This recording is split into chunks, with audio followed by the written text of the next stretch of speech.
നമ്മുടെ നാട്ടിലെ ഏവർക്കും പ്രിയപ്പെട്ട ഒരു നേതാവിൻ്റെ മരണം ഈ ആഴ്ചയിലാണ് ഉണ്ടായത്. ഇത്തരം സന്ദർഭങ്ങളിൽ പൊതുവെ എല്ലാവരും ചിന്തിക്കുക അദ്ദേഹത്തിൻ്റെ അല്ലെങ്കിൽ അത്തരം ആളുകളുടെ മരണം കൊണ്ട് നമുക്ക് എന്തൊക്കെ കോട്ടങ്ങളുണ്ട്, എന്തൊക്കെ നഷ്ടങ്ങളുണ്ട്, എന്തൊക്കെ വിടവുകൾ ഇവിടെ സംഭവിച്ചു എന്നുള്ളതാണ് പൊതുവെ ലോകം വിലയിരുത്തുന്നതും ചിന്തിക്കുന്നതൊക്കെ അങ്ങനെയാണ്. അങ്ങനെ ചിന്തിക്കുമ്പോൾ നമ്മുടെ പൊതുജീവിതത്തിൽ വലിയ നഷ്ടവും ദുഃഖവും വിടവുകളും ചെലുത്തിക്കൊണ്ടാണ് ഇത്തരം നേതാക്കന്മാരൊക്കെ ഈ ലോകത്തോട് വിട പറയാറുള്ളത്. എന്നാൽ ഒരു വിശ്വാസിയെ സംബന്ധിച്ചിടത്തോളം നമുക്കെന്തോ നേട്ടമുണ്ടായി, എന്ത് കോട്ടമുണ്ടായി എന്ന് ചിന്തിക്കുന്നതിനേക്കാൾ അവനെ ആകുലപ്പെടുത്തുന്ന സംഗതി ആ മരണപ്പെട്ട വ്യക്തിക്ക് എന്തൊക്കെ നേട്ടമുണ്ട്, എന്തൊക്കെ കോട്ടമുണ്ട് എന്നതാണ്. അതാണല്ലോ അദ്ദേഹത്തോടുള്ള സ്നേഹത്തിൻ്റെ ഏറ്റവും പ്രധാനപ്പെട്ട വശം. അതാണല്ലോ നമ്മുടെ കൂട്ടത്തിൽ നിന്ന് ഒരാൾ യാത്ര പോകുമ്പോൾ, മരണപ്പെട്ട് പിരിയുമ്പോൾ അയാൾക്ക് എന്ത് ഗുണമുണ്ട്, എന്ത് നഷ്ടമുണ്ട്, എന്ത് നേടിയിട്ടുണ്ട് അയാൾ എന്നൊക്കെ ആലോചിക്കുമ്പോഴാണല്ലോ നമുക്ക് യഥാർത്ഥത്തിൽ സമാധാനം സന്തോഷമൊക്കെ ഉണ്ടാകേണ്ടത്. അതിനു പകരം നമുക്ക് അയാൾ പോയതുകൊണ്ട് എന്തൊക്കെ ദോഷമുണ്ട്, നഷ്ടമുണ്ട് എന്നൊക്കെ ആലോചിക്കുന്നത് ഒരർത്ഥത്തിൽ ആലോചിച്ചാൽ അത് നമ്മുടെ ഒരു സ്വാർത്ഥതയാണ്. എന്നാൽ ഇസ്ലാം നമ്മോട് ഉണർത്തുന്നത് ഏത് വലിയ മനുഷ്യന്മാർ പോയാലും അതുകൊണ്ട് നമുക്കെന്ത് ദോഷം, നമുക്കെന്ത് കോട്ടം എന്നത് അല്ല നിങ്ങൾ പ്രധാനമായി ചിന്തിക്കേണ്ടത്. റസൂലുള്ളാഹി സ്വല്ലല്ലാഹു അലൈഹി വസല്ലം കൊല്ലപ്പെട്ടു, മരണപ്പെട്ടു എന്നൊരു ഖ്യാതി ഉഹദ് യുദ്ധ സന്ദർഭത്തിൽ പരന്നു, ആളുകളുടെ ഇടയിൽ പരന്നു. അപ്പോൾ കുറേ ആൾക്കാർ ഇനി എന്താ നമ്മൾ ഇവിടെ നിൽക്കുന്നത്, ഇനി എന്താ ഇനി നമ്മൾ ഇതിലേക്ക് പോകുന്നത് എന്ന് പറഞ്ഞ് വളരെ നിരാശരായി കുറേ ആൾക്കാർ ഇനി ഇവിടെ നിന്നിട്ട് കാര്യമില്ലാതെ മടങ്ങിപ്പോകാനൊക്കെ തോന്നി. അപ്പോഴാണ് വിശുദ്ധ ഖുർആൻ അവതരിച്ചത്. വമാ മുഹമ്മദുൻ ഇല്ലാ റസൂൽ ഖദ് ഖലത് മിൻ ഖബ്ലിഹി റുസുൽ അഫഇൻ മാത ഔ ഖുതില ഖലബ്തും അലാ അഖാബികും. മുഹമ്മദ് ഒരു പ്രവാചകൻ മാത്രമല്ലേ, അയാൾ മരിച്ചുവെന്നോ കൊല്ലപ്പെട്ടു എന്നൊക്കെ കേൾക്കുമ്പോഴേക്ക് നിങ്ങളെന്താ പിന്തിരിഞ്ഞു പോവുകയാണോ ചെയ്യണത് എന്ന് പറഞ്ഞ് വിശ്വാസികളെ തിരുത്തുകയാണ് ചെയ്യുന്നത്. അപ്പോൾ വലിയ വലിയ മഹാന്മാർ ആര് തന്നെ ആയാലും അവരൊക്കെ ഈ ലോകത്തോട് വിട പറയും, അവരൊക്കെ പോകും. അവരൊക്കെ പോകുമ്പോൾ നമുക്കുണ്ടാകുന്ന നഷ്ടത്തെക്കാൾ നമ്മൾ ആലോചിക്കേണ്ടതും നമ്മളെ വ്യാകുലപ്പെടുത്തേണ്ടതും യഥാർത്ഥത്തിൽ അവർക്കുണ്ടാകുന്ന നഷ്ടവും നമ്മളെ സന്തോഷിപ്പിക്കേണ്ടത് അവർക്കുണ്ടാകുന്ന നേട്ടവും ഗുണവും ഒക്കെയാണ്. ആ വശം ആണ് പരിശുദ്ധ ഇസ്ലാം നമ്മോട് ഉണർത്തുന്നത്. കാരണം മരണത്തെപ്പറ്റി നമ്മൾക്ക് വിശുദ്ധ ഖുർആൻ വളരെ വ്യക്തമായി പറഞ്ഞിരുന്നു. ഇത്ര കൃത്യമായി മരണവും മരണത്തോടനുബന്ധമായി ഉണ്ടാകുന്ന കാര്യങ്ങളെയും പറ്റി പറയുന്ന ഒരു ഗ്രന്ഥമേ ഇല്ല, ഒരു വേദഗ്രന്ഥവുമില്ല. ക്രിസ്ത്യാനികളുടെ വേദഗ്രന്ഥമാണെങ്കിലും ജൂതന്മാരുടെ വേദഗ്രന്ഥമാണെങ്കിലും ഹൈന്ദവ സുഹൃത്തുക്കളുടെ വേദഗ്രന്ഥമാണെങ്കിലും അതിലൊന്നും മരണത്തിന് ശേഷം ഇന്ന രീതിയിൽ എന്ന് കൃത്യമായി നമ്മെ പഠിപ്പിക്കുന്ന, പറഞ്ഞു തരുന്ന യാതൊരു കാര്യങ്ങളും ഇല്ല. അത് വളരെ വ്യക്തമായൊരു കാര്യമാണ്. നിങ്ങൾ ഏത് രീതിയിൽ ഏത് രീതി പരിശോധിച്ച് നോക്കിയാലും നിങ്ങൾക്ക് മനസ്സിലാക്കാൻ കഴിയും. വളരെ വെയ്ഗായിട്ടുള്ള കുറേ കാഴ്ചകളും കാഴ്ചപ്പാടുകളൊക്കെയാണ് അതിലുണ്ടാകുന്നത്. പക്ഷേ പരിശുദ്ധ ഇസ്ലാമിൽ അങ്ങനെയല്ല. മരിച്ചു കഴിഞ്ഞാൽ എന്താ എന്നത് വളരെ അക്കമിട്ട് കൃത്യമായി നമുക്ക് പറഞ്ഞു തരുന്നുണ്ട്. കാരണം അത് മനുഷ്യന് ഗവേഷണം ചെയ്ത് പഠിച്ച് മനസ്സിലാക്കാൻ പറ്റുന്ന ഒരു വിഷയമേ അല്ല. അവൻ്റെ ശാസ്ത്രവും ശാസ്ത്ര പുരോഗതിയൊക്കെ അതുവരെ പോകും, അവിടെ എത്തിയാൽ അത് നിൽക്കും. അതിനുശേഷം എന്ത് എന്നുള്ളത് ഇന്നേ വരെ ഒരു മനുഷ്യനും ഗവേഷണ നിരീക്ഷണത്തിലൂടെ കണ്ടെത്താനോ പറയാനോ സാധിച്ചിട്ടില്ല. അത് പറയാൻ സാധിക്കൂല. അതുകൊണ്ട് തന്നെ അതിനെപ്പറ്റി പറഞ്ഞു തരേണ്ടത് സൃഷ്ടാവായ പടച്ച തമ്പുരാനാണ് നമുക്ക് പറഞ്ഞു തരേണ്ടത്. പ്രവാചകന്മാരാണ് പറഞ്ഞു തരേണ്ടത്. വേദഗ്രന്ഥങ്ങളാണ് പറഞ്ഞു തരേണ്ടത്. ആ വേദഗ്രന്ഥങ്ങൾ അതിനെ സംബന്ധിച്ച് പറഞ്ഞിട്ടുണ്ട്. അതുകൊണ്ട് ഏത് വേദഗ്രന്ഥങ്ങളിലും അത് ഈ മുസ്ലിങ്ങളുടേതായാലും മുസ്ലിങ്ങളല്ലാത്തവരുടേതായും വേദഗ്രന്ഥമായി അറിയപ്പെടുന്നതിലൊക്കെ മരണാനന്തരത്തെ സംബന്ധിച്ച് പറയുന്നുണ്ട്. അതിനെപ്പറ്റി നമുക്ക് പറഞ്ഞു തരുന്നുണ്ട്.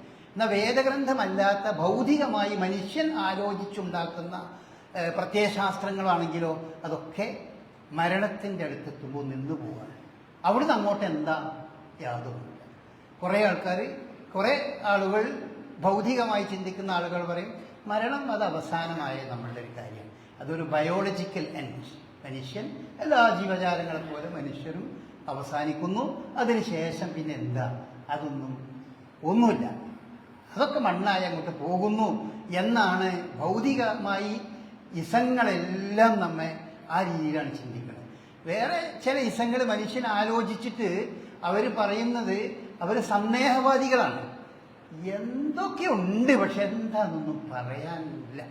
അതൊന്നും ഇപ്പം നമ്മൾ ആലോചിക്കേണ്ടതില്ല. ഉണ്ടാകാം, ഉണ്ടാകാതിരിക്കാം. അത് നമ്മളുടെ ചിന്തക്ക് വിഷയീഭവിക്കേണ്ട സംഗതിയല്ല.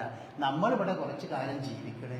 ആ ജീവിതത്തിൽ നമുക്ക് എന്താണോ നല്ല രീതി നല്ലത് ചെയ്ത് മറ്റുള്ളവർക്കൊന്നും ഒരു ദോഷമൊന്നും ചെയ്യാതെ മറ്റുള്ളവർക്കൊക്കെ നല്ല ഗുണങ്ങളൊക്കെ ചെയ്ത് അങ്ങനെ ജീവിച്ച് ആണ് നമ്മൾ ഇവിടുന്ന് അങ്ങോട്ട് പോകുന്നു. പിന്നെ എന്താ ഉണ്ടാകണം അതിനെ പറ്റിയൊന്നും ആലോചിച്ചു. ബഹുഭൂരിപക്ഷം മനുഷ്യരും അങ്ങനെയാണ്. അതായത് മതവിശ്വാസത്തിൻ്റെ കൂടെയുള്ള ആളുകൾ പോലും അങ്ങനെയാണ് സാധാരണ വിശ്വസിക്കുന്നത്. അത് എന്തോ ആട്ടെ, ഞാൻ ഈ കാലത്ത് ജീവിക്കും. പക്ഷെ ഖുർആൻ അങ്ങനെയല്ല. വളരെ കൃത്യമായ സംഗതികൾ പറയുന്നുണ്ട്. കുല്ലു നഫ്സിൻ ദാഇഖത്തുൽ മൗത്ത്, എല്ലാവരും മരിക്കും. അത് ഖുർആൻ പറഞ്ഞു തരുന്ന ഒരു വളരെ യാഥാർത്ഥ്യമാണ്. അപ്പോൾ ഭൂമിയിൽ ജീവിതം കഴിഞ്ഞാൽ മരിക്കും. ഭൂമിയിൽ ഇപ്പോൾ ഏറ്റവും കൂടുതൽ ജീവിച്ചത് ആരാണ്? അത് നമ്മൾക്ക് മനസ്സിലാകണത് ഖുർആൻ വെച്ച് നോക്കിയാലും മറ്റേതെങ്കിലും മറ്റു ഗ്രന്ഥങ്ങൾ വെച്ച് നോക്കിയാലും നമുക്ക് മനസ്സിലാകുന്നത് ഏറ്റവും കൂടുതൽ ജീവിച്ചു എന്നറിയപ്പെടുന്ന ആള് അത് നൂഹ് അലൈഹിസ്സലാമിനെ പറ്റി മാത്രമാണ്. അദ്ദേഹത്തെ പറ്റി വിശുദ്ധ ഖുർആൻ പറഞ്ഞത് അദ്ദേഹം 1050 വർഷം കുറവ്, അഥവാ 950 വർഷം ഇവിടെ ജീവിച്ചു, അല്ലെങ്കിൽ അദ്ദേഹത്തിൻ്റെ പ്രബോധന പ്രവർത്തനങ്ങൾ ഏർപ്പെട്ടു എന്ന് വിശുദ്ധ ഖുർആൻ പറഞ്ഞു. അതാണ് മനുഷ്യകുലത്തിൽ അറിയപ്പെടുന്ന ഏറ്റവും ആയുസ്സുള്ളവനായിക്കൊണ്ട് ഉള്ള ഒരാൾ. പിന്നെ ആധുനിക കാലത്ത് ഇപ്പോൾ ജീവിച്ച മനുഷ്യൻ മരിച്ച ഏറ്റവും കൂടുതൽ വയസ്സിൽ ജീവിച്ച ആൾ ഫ്രാൻസിലെ ഒരു സ്ത്രീയാണ്. തെളിയിക്കപ്പെട്ടത് 1875 ജനിച്ച് 1997 122 വയസ്സിൽ മരിച്ചു. 122 വയസ്സിന് ശേഷം ജീവിച്ച ഒരാളും കൃത്യമായി രേഖപ്പെടുത്തപ്പെട്ട് തെളിവുകളുടെ അടിസ്ഥാനത്തിൽ പ്രമാണത്തിൻ്റെ അടിസ്ഥാനത്തിൽ പറയാൻ മനുഷ്യന് സാധിച്ചിട്ടില്ല. എന്നാൽ ലോകം കണക്ക് കൂട്ടിയിട്ടുണ്ട്. ഏകദേശം മനുഷ്യൻ്റെ ഒരാവറേജ് ആയുസ് എത്രയാണ്? അത് ലോകവും പറഞ്ഞിട്ടുണ്ട്, പരിശുദ്ധ ഇസ്ലാമും പറഞ്ഞിട്ടുണ്ട് ഏകദേശം എങ്ങനെയാണ്. അപ്പോൾ ആവറേജ് ലോകാടിസ്ഥാനത്തിൽ നോക്കുകയാണെങ്കിൽ ഒരു മനുഷ്യൻ്റെ ആയുസ് 73 മുതൽ 74 വയസ്സ് ആവറേജ്. അതിൻ്റെ മുമ്പ് തന്നെ മരിച്ചു പോകുന്ന ആളുകളുണ്ട്. കുറച്ച് ആൾക്കാർ മരിച്ചു അതിൻ്റെ മുമ്പ് തന്നെ. വേറെ കുറച്ച് ആളുകൾ നേരത്തെ നമ്മൾ പറഞ്ഞ പോലെ 80, 90, 95 ഒക്കെ വയസ്സ് വരെ ജീവിച്ചങ്ങനെ പോകുന്ന ആളുകളുണ്ട്. എന്നാൽ ശരാശരി 70, 73, 74 ലോകത്തിൻ്റെ ആയുസ്സിൻ്റെ കണക്ക്. അതിൽ ഏറ്റവും കൂടുതൽ ആയുസ്സുള്ള ആളുകൾ ജീവിക്കുന്നത് അത് ജപ്പാനിലാണെന്നാണ്. അവരുടെ ആയുസ്സിൻ്റെ 84 വയസ്സ്, 84-85 വയസ്സാണ്. അങ്ങനെ ലോകത്തിൻ്റെ ഓരോ രാജ്യത്തും ആ രാജ്യത്തിനനുസരിച്ച് വയസ്സുകളിൽ കുറേ മാറ്റങ്ങളുണ്ടാവും. ഏറ്റവും കുറച്ച് ആയുസ് ഉള്ളത് നമ്മുടെ ആഫ്രിക്കൻ രാജ്യങ്ങളിലാണ്. ഇന്ത്യ രാജ്യം അതാണല്ലോ നമ്മളെ സംബന്ധിച്ചിടത്തോളം. ഇന്ത്യയിലെ ആവറേജ് വയസ്സാണ് 70 വയസ്സാണ്. 70 വയസ്സ് ആകുമ്പോഴേക്ക് ബഹുഭൂരിപക്ഷം ആളുകളും ഇവിടെ നിന്ന് പോകുന്നു. കുറച്ച് ആളുകൾ ഇതിന് ശേഷം ജീവിക്കും. അതിൽ ആണുങ്ങളെക്കാൾ കൂടുതൽ ആയുസ്സുള്ളത് പെണ്ണുങ്ങൾക്കാണ് ആയുസ്സുള്ളത്. നബി സല്ലല്ലാഹു അലൈഹി വസല്ലമ വിഷയത്തിൽ എന്താ പറഞ്ഞത്? നബി സല്ലല്ലാഹു അലൈഹി വസല്ലമ പറഞ്ഞത് മുഹമ്മദ് നബി സല്ലല്ലാഹു അലൈഹി വസല്ലമയുടെ ഉമ്മത്തിൻ്റെ ആയുസ് എന്ന് പറയുന്നത് അഅ്മാറു ഉമ്മത്തി മാ ബൈന 60 ഇല 70. 60 മുതൽ 70 വരെയാണ് ഉമ്മത്ത് മുഹമ്മദിന്റെ ആയുസ് എന്നാണ് റസൂലുള്ള പറഞ്ഞത്. എന്നിട്ട് വഖല്ലുഹും മൻ യജൂസു ദാലിക്, അതിനപ്പുറത്തേക്ക് കടന്നു പോകുന്നവർ ആപേക്ഷികമായി കുറച്ച് മാത്രമേ ഉണ്ടാവുള്ളൂ. അങ്ങനെയാണ് റസൂലുള്ളാഹി സ്വല്ലല്ലാഹു അലൈഹി വസല്ലം പറഞ്ഞത്.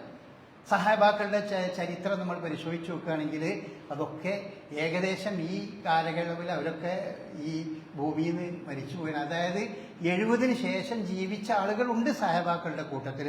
സഹാബാക്കളുടെ കൂട്ടത്തിൽ ഏറ്റവും കൂടുതൽ ജീവിച്ചത് അനസ് ബിൻ മാലിക് റളിയല്ലാഹു അൻഹു. അദ്ദേഹം 103-ാം വയസ്സിലാണ് മരിച്ചത്. നബി സല്ലല്ലാഹു അലൈഹി വസല്ലമയുടെ ഭാര്യമാരുടെ കൂട്ടത്തിൽ ഏറ്റവും കൂടുതൽ ജീവിച്ചത് സഫിയ റളിയല്ലാഹു അൻഹയാണ്. അവർ ഏകദേശം ഒരു 100 വയസ്സ് വരെ അവർ ജീവിച്ചിട്ടുണ്ട്. അതുപോലെ നബിയുടെ ഭാര്യമാരുടെ കൂട്ടത്തിൽ ഏറ്റവും അവസാനം മരണപ്പെട്ടത് അത് ഉമ്മു സലമ റളിയല്ലാഹു അൻഹയാണ്. അവരൊരു 90 വയസ്സ് വരെ ജീവിച്ചു. അങ്ങനെ എണ്ണി പറയാവുന്ന കുറച്ച് ആളുകളൊക്കെ ഇത് വെച്ച് നോക്കുകയാണെങ്കിൽ ഒരു നബി സല്ലല്ലാഹു അലൈഹി വസല്ലം പറഞ്ഞത് ഉമ്മത്ത് മുഹമ്മദിന്റെ ആയുസ് 60-ന്റെയും 70-ന്റെയും ഇടക്കാണ് എന്നാണ്. അപ്പൊ നമ്മൾ മനസ്സിലാക്കേണ്ട ഒരു സംഗതി, ഇപ്പൊ 70 വയസ്സൊക്കെ കഴിഞ്ഞാൽ പിന്നെ നമ്മൾക്ക് ഇനി കിട്ടുന്നതൊരു ബോണസ് ആയിട്ട് തന്നെ നമ്മൾ മനസ്സിലാക്കണം. പിന്നെയും ജീവിക്കുന്ന ആളുകളുണ്ടല്ലോ നമ്മളെ കൂട്ടത്തിൽ 70 വയസ്സും 80-ഉം ഒക്കെ കഴിഞ്ഞു പോകുന്ന ആളുകളുണ്ട്, ധാരാളം ആളുകളുണ്ട്, ആണുണ്ട് പെണ്ണുമൊക്കെ ഉണ്ട്. അപ്പൊ അവർക്കൊരു ബോധമുണ്ട്, ഉണ്ടാകണം. വിശുദ്ധ ഖുർആൻ സൂറത്ത് ഫാത്തിറിൽ ചോദിക്കുന്നുണ്ട്, അവലം നുഅമ്മിർകും മാ യതദക്കറു ഫീഹി മൻ തദക്കറ വജാഅകുമുൻ നദീർ. അല്ല, പരലോകത്ത് പടച്ചോൻ ഈ ദൗർഭാഗ്യവാന്മാരായ ആളുകളോട് ചോദിക്കുന്നൊരു ചോദ്യമാണ്, നിങ്ങൾക്ക് ആലോചിച്ച് ചിന്തിക്കാൻ മാത്രമുള്ള ആയുസൊക്കെ അവിടെ ദുനിയാവിൽ നിങ്ങൾക്ക് നൽകിയിട്ടില്ലേ? മാത്രമല്ല ജാഅകുമുൻ നദീർ, കാര്യങ്ങൾ ഉണർത്താനൊക്കെ ഉള്ള താക്കീതുകാരും ഒക്കെ വന്നിട്ടുണ്ടല്ലോ, എന്നിട്ടും നിങ്ങൾ ഇവിടെ തന്നെ എത്തിയല്ലോ എന്ന് വിശുദ്ധ ഖുർആൻ പറയുന്നുണ്ട്. അപ്പോൾ പണ്ഡിതന്മാരത് വിശദീകരിച്ചിട്ടുള്ളത്, ഇത് 70 വയസ്സ് ആയ ആളുകളെ സംബന്ധിച്ചിടത്തോളം ഈ ചോദ്യം വളരെ പ്രസക്തമാണ്.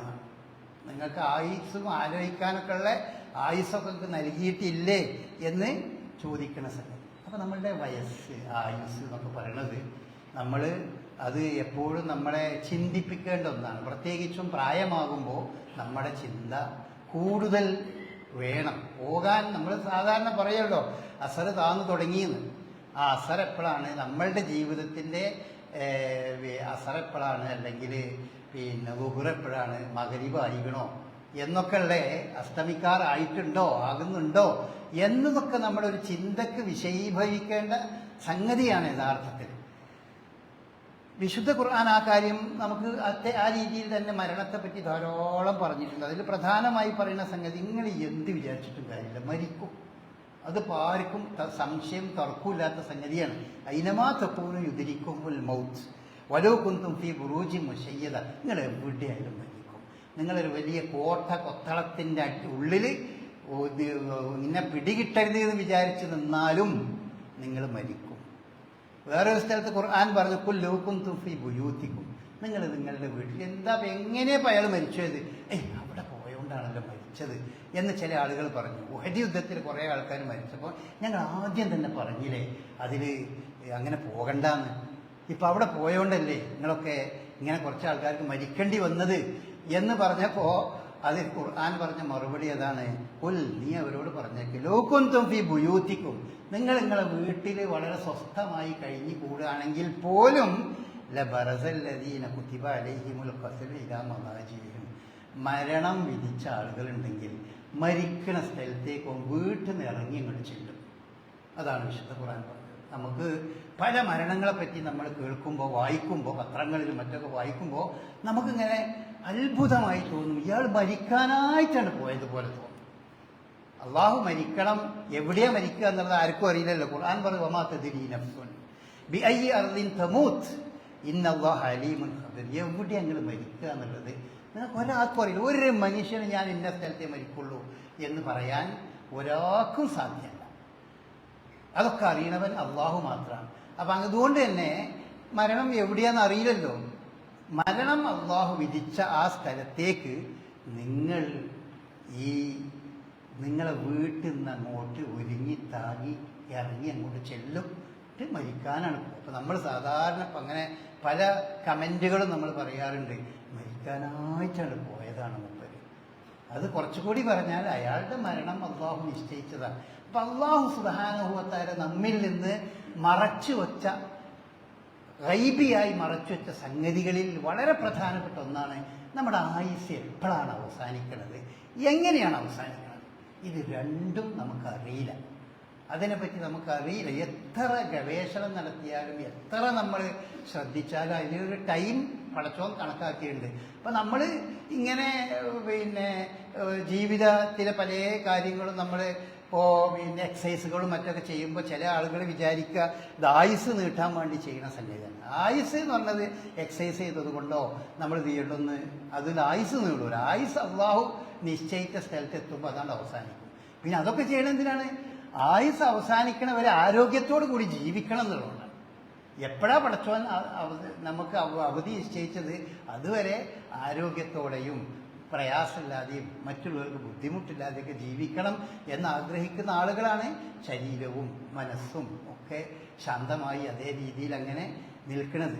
ആയുസ് നമുക്ക് നീട്ടിക്കിട്ടുന്ന ചില വശങ്ങളൊക്കെ വിശുദ്ധ ഖുർആൻ നമുക്ക് റസൂലുള്ളാഹി സ്വല്ലല്ലാഹു അലൈഹി വസല്ലം പറഞ്ഞിട്ടുണ്ട്. അത് അള്ളാഹു അവർക്ക് നൽകുന്ന ഓരോ കാര്യങ്ങൾ. കുടുംബബന്ധം ചേർക്കുന്ന ആളുകൾ, കുടുംബബന്ധം നന്നായി ചേർക്കുന്ന ആളുകൾക്ക് അള്ളാഹു ചിലപ്പോൾ അങ്ങനെ ആയുസ് അവർക്ക് അങ്ങനെ കുറേ നീട്ടിക്കൊടുത്തേക്കാം എന്ന് നമുക്ക് മനസ്സിലാക്കാം. അങ്ങനെ ചില സംഗതികൾ പറഞ്ഞിട്ടുണ്ട്. ഏതായാലും അള്ളാഹു നിശ്ചയിച്ച സമയമെത്തിയാൽ പിന്നെ അവിടെ യാതൊന്നും ഒന്നില്ല.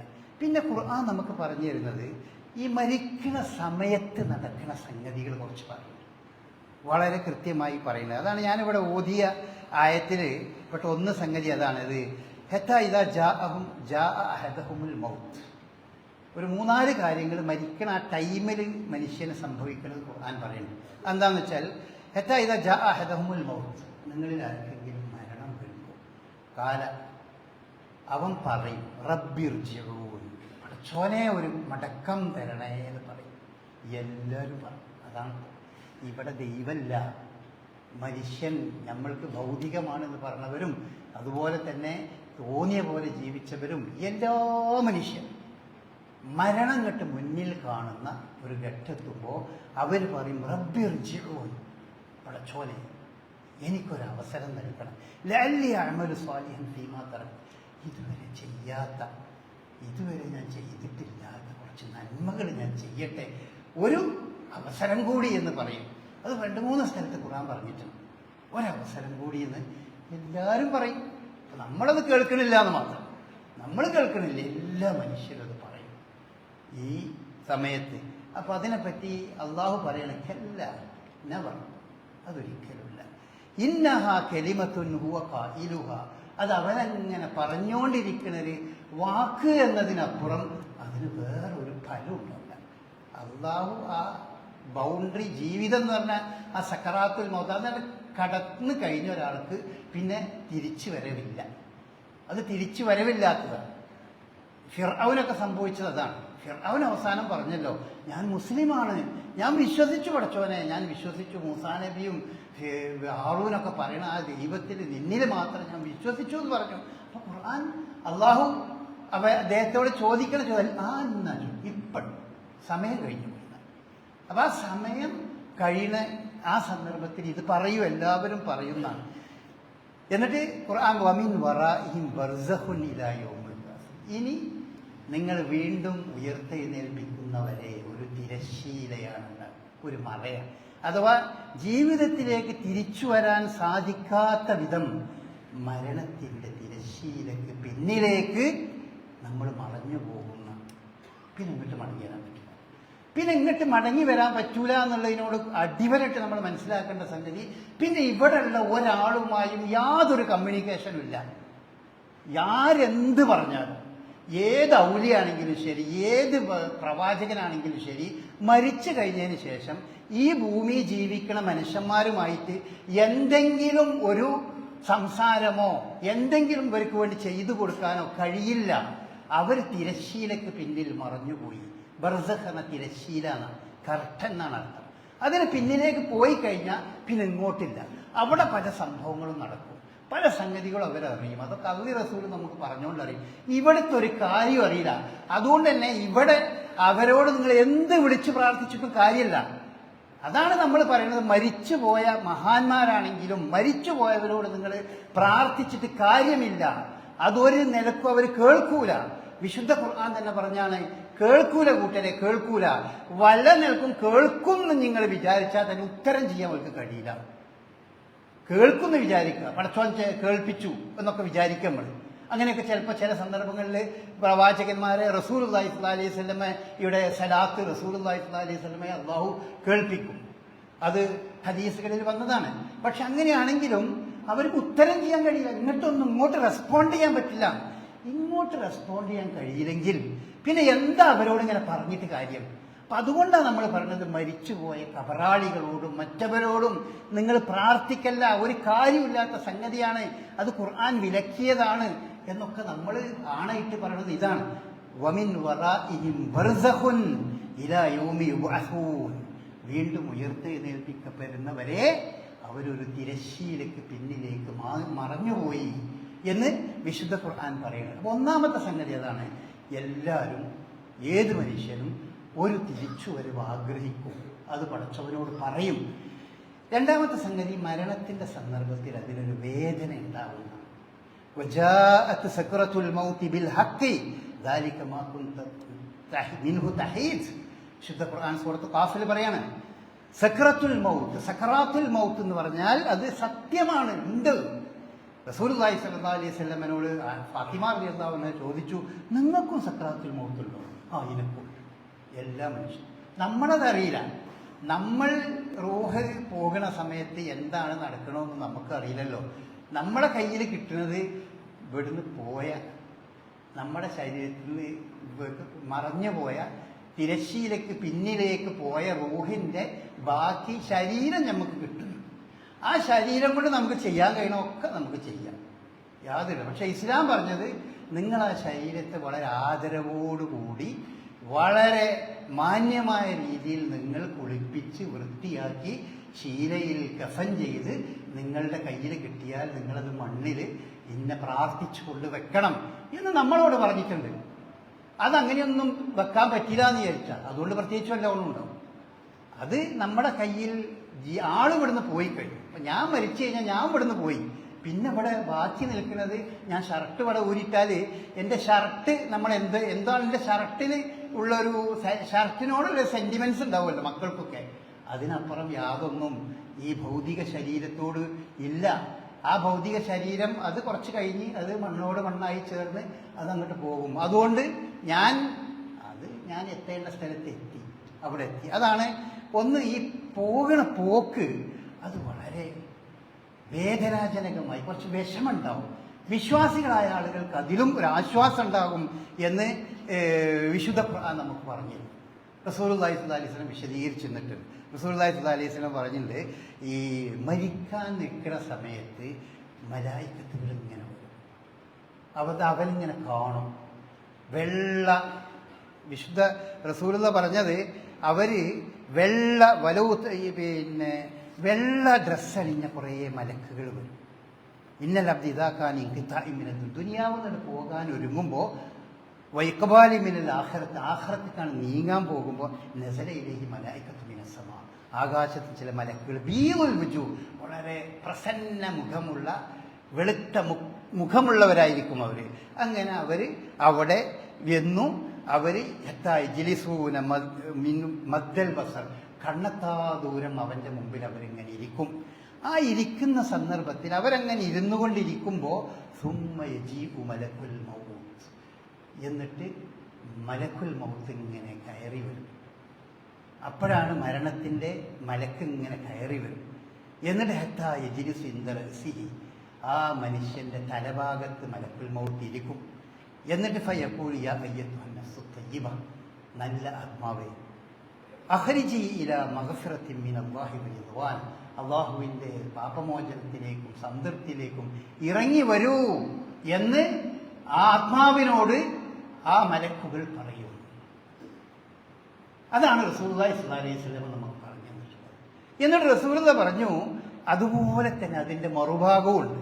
ആ മറക്ക് നസലയിലേക്ക് സമ മലായിക്കത്ത് സൂതുൽ ഊറ്റി കറുത്ത ഇരുണ്ട മുഖമുള്ള കുറേ മലക്കുകൾ തൻ്റെ മുമ്പിൽ ഇങ്ങനെ വന്നിരിക്കും. മദ്ദൽ ബസർ എന്നാണ് അത്.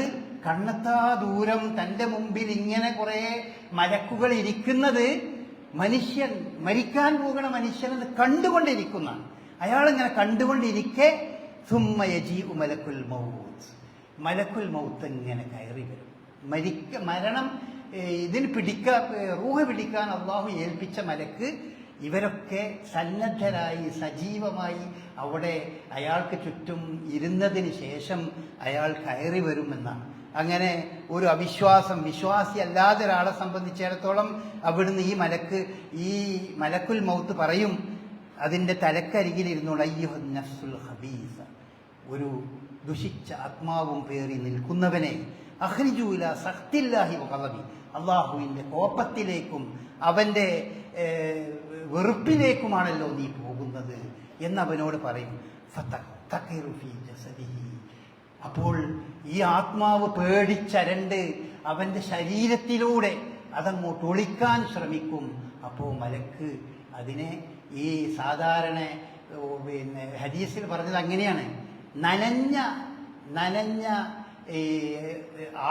ആടിൻ്റെ നനഞ്ഞ രോമം പറിച്ചെടുക്കുന്നത് പോലെ അതിനെ പിടിച്ചെടുക്കുന്ന. അതാണ് വിശുദ്ധ ഖുർആൻ പറഞ്ഞത്, വന്നാസിആതി ഖർഖൻ വന്നാശിതാതി നഷ്തൻ. നല്ല ആത്മാക്കളോട് അതിനോട് വരാൻ പറയുമ്പോൾ അതങ്ങനെ ഇറങ്ങി വരും ആത്മാവ്. അല്ലാത്ത മനസ്സോ വന്നാശിതാതി നഷ്തൻ, അതിനെ പിഴുതെടുത്ത് കൊണ്ടുപോകുന്ന.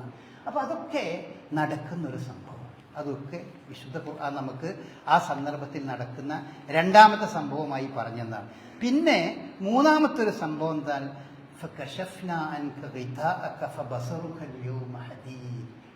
മരണം എത്തുന്നതോടുകൂടി അവൻ്റെ കാഴ്ച വളരെ വളരെ ശക്തമായി എല്ലാം കാണുന്ന അവസ്ഥ അവനുണ്ടാവും. ഏതാണ്? ഫകശഫ്ന അൻക, കണ്ണിൻ്റെ മൂടി നാം നീക്കി കൊടുക്കും. ബസറുക്കൽ യൗമ ഹദീദ്, ഇന്ന് നിന്റെ കണ്ണിന് നല്ല മൂർച്ചണ്ട്, എല്ലാം കാണും. അങ്ങനെയാണ് അവൻ കാണുന്നത്. ഈ പറഞ്ഞ കാഴ്ചകളൊക്കെ അവന് കാണാൻ കഴിയുന്നത് ആ സന്ദർഭത്തിലാണ് എന്നാണ് വിശുദ്ധ പ്രവാചകൻ നമുക്ക് അതിനെ സംബന്ധിച്ച്, വിശുദ്ധ ഖുർആൻ നമുക്ക് അതിനെ സംബന്ധിച്ചിടത്തോളം പറഞ്ഞു. അപ്പോൾ ഇങ്ങനത്തെ കുറേ സംഭവങ്ങൾ മരണത്തോട് അനുബന്ധമായി അതിനോട് കൃത്യമായിക്കൊണ്ട് നടക്കുന്നുണ്ട്. ഇത് നമുക്ക് പറഞ്ഞു തരുന്നത് വേദഗ്രന്ഥം, വിശുദ്ധ ഖുർആൻ. ഇതൊക്കെ നടക്കാനുള്ളതാണ്. ഇതൊക്കെ ഒരു ഉമ്മാമക്കഥയെന്ന് ആളുകൾ വിചാരിക്കണ്ട. ഇതില്ല എന്ന് ആർക്കെങ്കിലും ഇവിടെ തെളിയിക്കാൻ പറ്റുമോ? നമുക്ക് ഉണ്ട് എന്നുള്ളതിന് നമ്മുടെ കയ്യിലുള്ള വേദഗ്രന്ഥം, പ്രവാചകനും വിശുദ്ധ ഖുർആനും ഇതൊക്കെ നമുക്ക് പറഞ്ഞു തരുന്നുണ്ട്. ഇതൊന്നുമില്ലേ, അങ്ങനെയൊന്നും സംഭവിക്കില്ല, അതൊക്കെ വെറുതെ ഒരു ഉമ്മാമക്കഥയാണ്, മനുഷ്യനെ പേടിപ്പിക്കുകയാണ്. അങ്ങനെ മനുഷ്യൻ ആലോചിക്കണം. അതുകൊണ്ട് ഈ മരണം അത് നമുക്കൊക്കെ ആ ഒരു ഗൗരവം തന്നെ നമ്മൾ എടുക്കേണ്ടതുണ്ട്. മരണത്തെപ്പറ്റി, മരണത്തിന് ശേഷം എന്ത് എന്നത് എപ്പോഴും നമ്മുടെ ചിന്തയിലുണ്ടാകണം. നമ്മുടെ പ്രിയപ്പെട്ട ആളുകളൊക്കെ മരിച്ചു പോകുമ്പോഴൊക്കെ അത് നമ്മളെ വല്ലാതെ ആകുലപ്പെടുത്തേണ്ടതാണ്. അതല്ലെങ്കിൽ നമുക്ക് ആലോചിച്ചിട്ട് സന്തോഷം ഉണ്ടാകേണ്ടതായ കാര്യം യഥാർത്ഥത്തിൽ അതാണ് എന്ന് നമ്മൾ മനസ്സിലാക്കുക. അല്ലാഹു അനുഗ്രഹിക്കട്ടെ.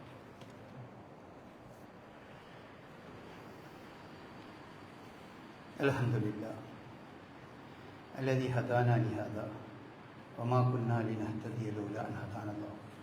اللهم صل على محمد وعلى آل محمد كما صليت على إبراهيم وعلى آل إبراهيم إنك حميد مجيد. أما بعد. അതുകൊണ്ട് പ്രിയപ്പെട്ട സഹോദരന്മാരെ, സഹോദരികളെ, ഉറച്ച് വിശ്വസിക്കുക, മരിച്ചു കഴിഞ്ഞാൽ മറ്റൊരു ജീവിതമുണ്ട്. അതിലൊരു സംശയമില്ല. അതില്ലെങ്കിൽ ഈ ജീവിതത്തിന് ഒരർത്ഥമില്ല. കാരണം ഇവിടെ ജീവിക്കണ മനുഷ്യന്മാർക്ക് എന്തെല്ലാം ഗ്രീവൻസ്, എന്തെല്ലാം വിഷയങ്ങൾ അവർക്ക് ഇവിടെ നഷ്ടപ്പെടും. വെറുതെ യാതൊരു കാരണവുമില്ലാതെ ചില മനുഷ്യന്മാരെ ചിലവർ കുത്തിയാണ് കൊല്ലുന്നത്. എന്തിനാണ് ഇയാളെ കൊന്നത് എന്ന് കൊന്നോനും അറിയില്ല, കൊല്ലപ്പെട്ടവനും എന്തിനെ പിന്നെ കൊന്നത് എന്നുള്ളത് ഓർക്കും അറിയില്ല. അവർ ഏതോ ഒരാൾ ഒരു കൊട്ടേഷൻ കൊടുത്തിട്ടുണ്ടാവും, മോനെ കൊല്ലണം, എനിക്ക് ഇത്ര തരാമെന്ന് പറയും. അതിനാണ്ട് പോയി കുത്തിയാണ് കൊന്നത്. എന്നിട്ട് ഓൻ യാതൊരു പ്രശ്നവുമില്ല, മരിക്കണോട് കൂടി അങ്ങനെ അത് പോവുകയും ചെയ്ത്. ഇങ്ങനെ ഒരു നീതി നടക്കാൻ പറ്റും ഇവിടെ? എന്തെല്ലാം ഇപ്പോൾ നമ്മൾ ആലോചിച്ച് നോക്കി, ഈ ഗസയിലൊക്കെ നടക്കുന്ന കൂട്ടക്കുരുതി നമ്മളൊന്ന് ആലോചിച്ച് നോക്കുമ്പോൾ ഗസയിൽ ആർക്കും ഒന്ന് തടുക്കാനും പിടിക്കാനും ഒന്നും സാധിക്കുന്നില്ല. ഓരോ ദിവസവും തന്നെ നൂറുകണക്കിന് അങ്ങനെ എത്ര കുട്ടികൾ, ആ കുട്ടികളെ അവര് ഭക്ഷണത്തിന് വേണ്ടി വരി നിൽക്കുമ്പോൾ, ഭക്ഷണത്തിന് ഓടി വരുമ്പോൾ, പാത്രമായിട്ട് ഓടി വരുമ്പോൾ വെടിവെച്ച് അങ്ങനെ കൊല്ലുക. ലോകത്തിനൊന്നും പറയാൻ സാധിക്കുന്നില്ല. അതിന് മുസ്ലിം രാജ്യങ്ങൾക്കും അതിലൊന്നും പറയാൻ കഴിയില്ല. അവരെ പറഞ്ഞിട്ട് കാര്യമില്ല. അങ്ങനെയാണ് വൻ ശക്തികൾ ആ രീതിയിൽ മെനഞ്ഞെടുത്താണ്. ഇതിനൊക്കെ ഒരു നീതി കിട്ടുന്ന ലോകമില്ല എന്ന് പറഞ്ഞാൽ അതിലും വലിയൊരു വിഡ്ഢിത്തം എന്താണത്? ഈ ചെയ്യുന്ന ആളുകൾക്കൊക്കെ അതിൻ്റെ ഒരു ഫലം അനുഭവിക്കണ്ടേ? പിന്നെ ഇതൊക്കെ ചെയ്ത് ഉഷാറായിട്ട് എന്നിട്ട് അവർ വളരെ സുന്ദരമായി സുഖമായി എല്ലാ ആദരവോടുകൂടിയും ഈ ലോകത്ത് നിന്ന് അങ്ങോട്ട് മരിച്ചു, അതോടെ കഴിഞ്ഞും ചെയ്തു സംഭവം എന്ന് പറഞ്ഞാൽ എന്താ പിന്നെ ഈ ജീവിതത്തിന് അർത്ഥമുള്ളത്? ഒരർത്ഥമില്ല. അപ്പൊ ഈ മരണത്തിന് ശേഷം കണക്കെടുപ്പും ഇതിനൊരു പരിഹാരവും ഉണ്ടായേ പറ്റൂ. അതിപ്പോ ഇല്ല എന്ന് പറഞ്ഞാൽ അത് അനീതിയാണ്, യാതൊരു സംശയമില്ല. കടുത്ത അനീതിയാണ്, ലോകത്തിന്റെ അനീതി എന്ന് അതിനെ പറയാൻ പറ്റുമോ? അതുകൊണ്ട് തന്നെ അത് ഉറപ്പുള്ളൊരു സംഭവമാണ്. ആ നിലയ്ക്ക് തന്നെ നമ്മൾ അതിനെപ്പറ്റിയുള്ള ബോധത്തോടു കൂടി നമ്മുടെ ജീവിതം വളരെ സൂക്ഷ്മതയോടുകൂടി ആ ബോധത്തോടു കൂടി തന്നെ നമ്മൾ അള്ളാഹുവിനെയും അവൻ്റെ പ്രവാചകനെയും അനുസരിച്ചുകൊണ്ട് നല്ല രീതിയിൽ ജീവിക്കുക. അല്ലാഹു സുബ്ഹാനഹു വ തആല അതിനുള്ള തൗഫീഖ് നമുക്ക് ഓരോരുത്തർക്കും പ്രദാനം ചെയ്യട്ടെ.